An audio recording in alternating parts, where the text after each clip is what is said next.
Alix Sabatelli Rager here. Welcome to Love and Waves. This is episode 11, my favorite number. And just so you know, I was going to put a video out 2 days ago because I've been trying to be somewhat consistent in opening up this kind of channel for things to come through. And it wasn't coming through. I normally just do like one take and just let whatever thoughts come out. Sometimes I'll put a couple notes down. I tell you, I did 5 takes and then I still couldn't send it out. I had a client meeting afterwards, and the next morning I got up super early and I watched it and I'm like, I'm not sending it.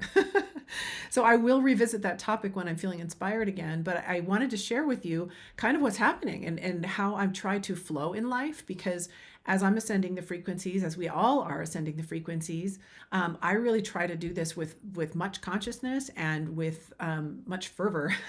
I mean, you should see my practice in terms of meditation and breath work and the things I do in the morning that I get up for. It is to rise the Kundalini and to burn off anything that's in my lower 3 chakras that needs to be burned off in order for me to reach a unity consciousness, to reside my main stable frequency in love and unconditional love in the heart space, which is the 5th dimension, right? Which is 4th density consciousness, which is where this planet's going. And it brings so much joy, and I have an ease and bliss and manifestation. I mean, it's just wonderful to feel the moments, like longer and longer moments of that unity consciousness, and feeling the samadhi and the just self-love. Man, I had a couple of weeks ago, I had a moment of self-love that was, I say a moment, it was like probably like the whole day, almost the whole day, but super strong in the morning. And I was doing some writing and it was like through the roof. It felt miraculous to feel that kind of self-love, because I'm really, really hard on myself. Like I'm really hard on myself. And so in the last couple of days, I really started to feel this kind of blockage. And I'm like, things aren't flowing. So what's going on? Like this just, I was feeling a little bit of anxiety, a little bit of fear, and just some stuff.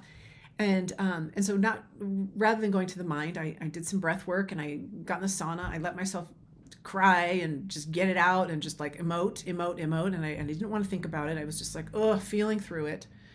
And then later on, I brought it to my journal and I'm like, okay, what was that feeling? What was that about? What's the essence of that? And I was looking through the scale of consciousness and I realized, and looking at the situation and what was triggering, and it's worthiness. It's just straight up worthiness. And so I'll say this, and I just want to share this. I know it's really vulnerable, but I want you to see that I go through this process and I'm going through this process, and this is kind of how it looks, and I know that when I'm in flow and I can just kind of go with, being lived by spirit and things are just coming through, like that's beautiful. But when I start to force and I'm starting to feel resistance and tightness and closure, like I knew something was up. And so what I recognized was that, yes, it was this worthiness feeling, this lack of worthiness, which, didn't surprise me. I'm so rough on myself, as I always have been.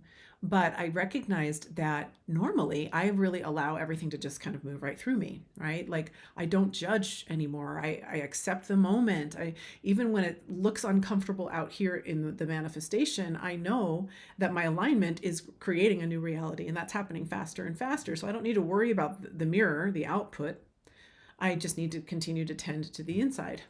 But all of a sudden, something was inside that was really not feeling normal and right and in alignment with how Source sees it, right? Of course, I'm worthy. I was born worthy. I'm innocent, like we all are. And so what was this thought? Where was this coming from? Well, I couldn't really figure out where it was coming from, but what I recognized is that I'm so okay with everything outside, and I'm so in service to others, and it's really easy for me to not look at my self-judgment and the negative voice, between the ears, because I look for a bigger problem and I put all my focus outside of me. But what's being called forth, and what I really got, is that it's time to really turn that towards myself. And this idea of self-love and burning off any last feelings of unworthiness or whatever that is, that's what it really feels like. It's really in the solar plexus. That is burning off in order for me to reach a much more solid state of love and unconditional love and unity consciousness. And so as I've called forth with a very strong spiritual will to get to these levels in order to anchor this in and to spread it out in the world and to be that which we are here to be in our highest and best potential, I'm going through the die-offs. It's part of the ego falling away, and it's given me a run for my money. And so there's this part of the ego that's saying, you're not good enough, you're not worthy, you're not worthy of love, you're not worthy of, financial abundance, whatever, like distortions. It's not even real. It's not even real in my reality. It's just what's the story. And then I start to look for that in the world, and I'm like, no, no, no, no, no. This feels awful. And I'm very quick to feel it now. I mean, it's very obvious to me at this point. I don't really go down the rabbit hole with it too much anymore like I used to.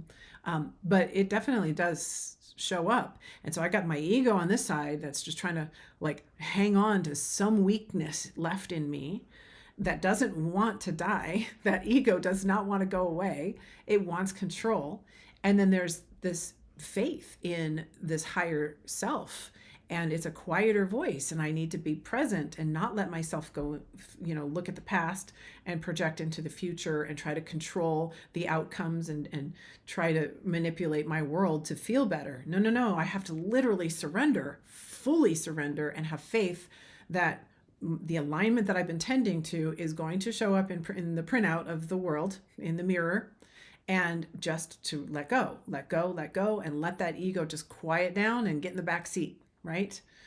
Get in the back seat. And so this has just been the process in the last couple of days. And I thought it would be valuable, at least if I'm going to get back on here, a couple of days late, to share what's been happening, because I think there's, it's important for everyone to know we all go through this. We're all going through this. And I have lots of other things that I want to share, but I can't force something out if I'm not feeling that alignment that I want to feel in. And so it helps me to be able to even process this here for the few of you that are here to listen. Thank you. And I really appreciate your love and support in being here. And like I'm here for you as well. And so just this transaction of being able to do this and holding the space for this and dedicating the space and time for this in a hard time, like this is hard for me to show up and do this right now, but like I know I have to. I not only know I have to, I want to, because this is spirit that wants to come through me. This is not me. This is not me on a platform. This is spirit wanting a platform to come through a willing soul that wants nothing but more than to help other people to be their highest. And on my journey for that, I've got to be real with you. So I think the last little thought that I have here that I'd like to share is just this idea that, we want life to pass through us and not get stuck on anything, on any ego thoughts or whatever. But what I think is important to understand is that means anything. We want everything to pass through us. This is the good, the bad, all things. To go into unity consciousness is, sorry about that, to go into unity consciousness is to not grab hold of anything separate, whether it feels great and is amazing and you want to hold on to it and keep it, or it's something you are completely wanting to push away and out of your life. There's attractions and there's aversions, and both attractions and aversions are of the ego mind. They're separate. We're looking at them and judging them as separate. And so it's really interesting to recognize that, okay, I want to feel good. I want to hang on to those good feelings. No, we have to let that go, just like anything else. If we're in true presence, which is the now, which is where everything really is, then we enjoy the now when it's enjoyable, and we are with the now when it's not enjoyable, and we don't need to relive it and remember it and try to make it something that we hang on to and keep. We just need to stay in this moment. So that helps me when these things come up in life and things don't feel good, to remember, okay, not remember necessarily, but to bring myself to presence and say, this is just a moment. Let it pass through. Can I accept the moment? Yes, I can accept this moment. Is there something that needs to come out? And we don't give it more power, more brain power, more thought. We let it move out. Emotion is energy in motion. We let it move out. And then we can contemplate it later, learn the lesson, and not repeat that. And therefore we have created all three levels of purification: gross, subtle, and causal, which is karmic, which is the soul. And we are further and further embodying the soul here and anchoring that fifth, dimensional living mind into the third dimensional reality of, duality that we live in, the reality of duality. So that's what I'm going to share today. And I think I will go a little bit more into this attraction and aversion and past, future, and some of this ego mind stuff that we're letting go of. But I wanted to share a little bit of my die offs that I'm going through right now. It's not a full dark night of the soul.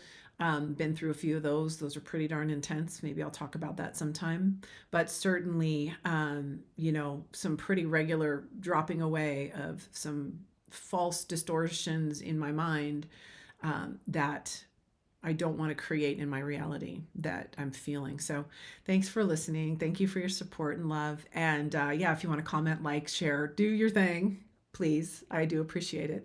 And I will see you next time on Love and Waves.